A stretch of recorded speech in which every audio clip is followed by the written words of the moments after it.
3, 2, 1, start. Sir, I rise to support the demands that have been placed before the House by the Home Minister. Sir, I need not remind the House that this year the Home Ministry's demands are being discussed in a context which can be described as almost unprecedented. It is for the first time that we are discussing the demands of this ministry after the country passed through the period of the emergency that rocked the very basic structure of the constitution and our policy and made the common people of our country realize what they have lost with the eclipse of their fundamental rights and freedom. Sir, the 19 months of rule marked the culmination of a concerted effort to undermine democracy.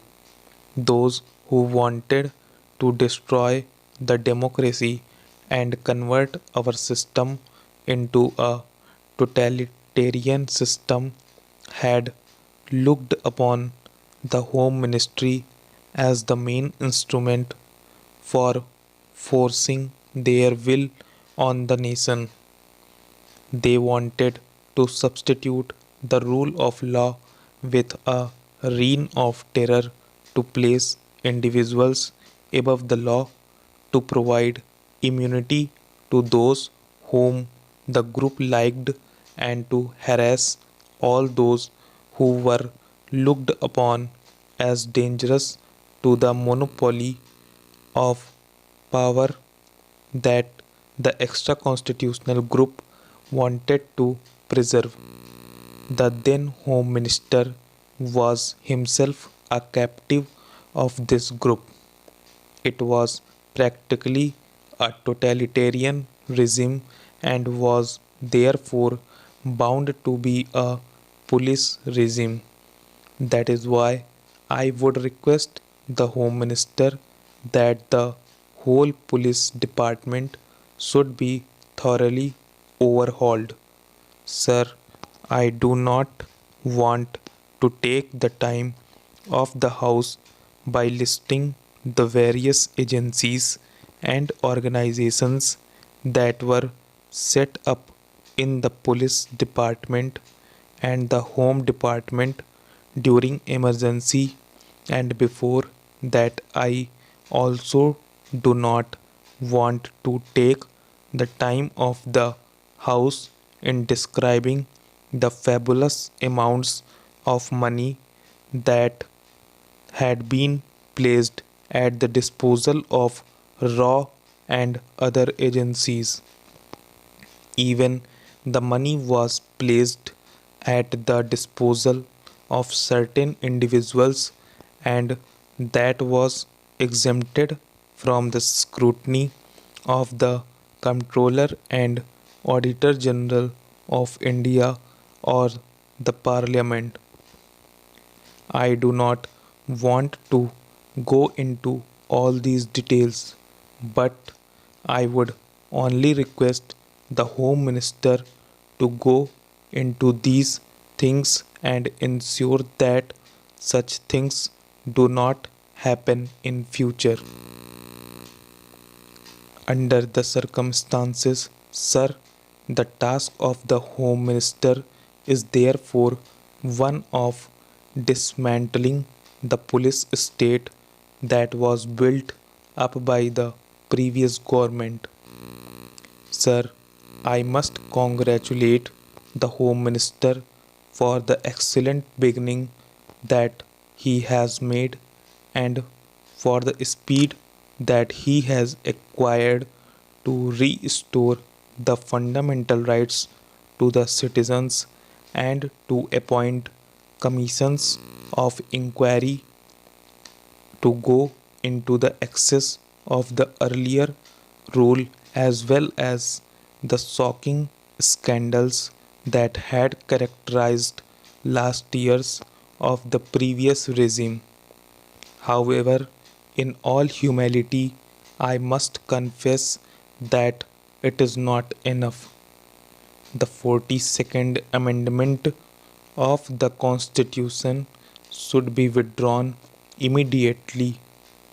The fundamental rights will have to be fully restored, and the role and power of the judiciary must be restored immediately. Then the necessary correction in the attitude of the police cannot be achieved if at this moment we do not differentiate between those officers and men who acted on instructions and those who went out of their way to trouble and harass people during the earlier rule. If we do not differentiate between these people and do not give to the guilty exemplary punishment that would serve as deterrent and corrective, we would not be able to reorganize the police department. Now I come to the area of general administration, for which the Home Minister is wholly responsible.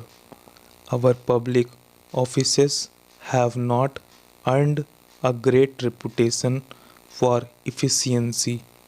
Public petitions and letters remain unanswered and under consideration for months and months together. Public petitions and letters written by the public representatives, councillors, legislators, or members of parliament, even to the ministers, leave aside the officers, remain unanswered or under consideration for years together. Sometimes we do not get a reply at all to our letters. Our people have to suffer because of this. We hope the Home Minister will see that these public offices function efficiently. Even after 50 years of our government, these public officers, especially officers like block development officers and the public officials, do not behave properly, and they even behave very badly with the public. The Home Minister should look into that so that the public officers behave properly and in a manner as to instill confidence in the people that it is their own government which wants to serve them and not to terrorize them. Within the time you have given, I want to draw the attention of the Home Minister to a very important matter. I know the law and order is a state subject.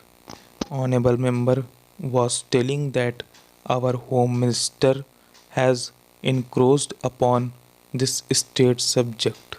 Sir, if some state governments and their chief minister and ministers behave in such a way which is against people's interest, naturally government of India have to take action against these people. Stop. Thank you. क्या चाहिए बदले में हमें? बस एक प्यारा सा like, तो इस वीडियो को लाइक कर देना और सब्सक्राइब कर दो यार। सब्सक्राइब यार, सभी की मांगे मैं पूरी करता हूँ। मेरी एक ही तो मांग रहती है कि सब्सक्राइब कर दो चैनल को, और जिन्होंने नहीं किया है कर दो यार, हाथ जोड़ के विनती है।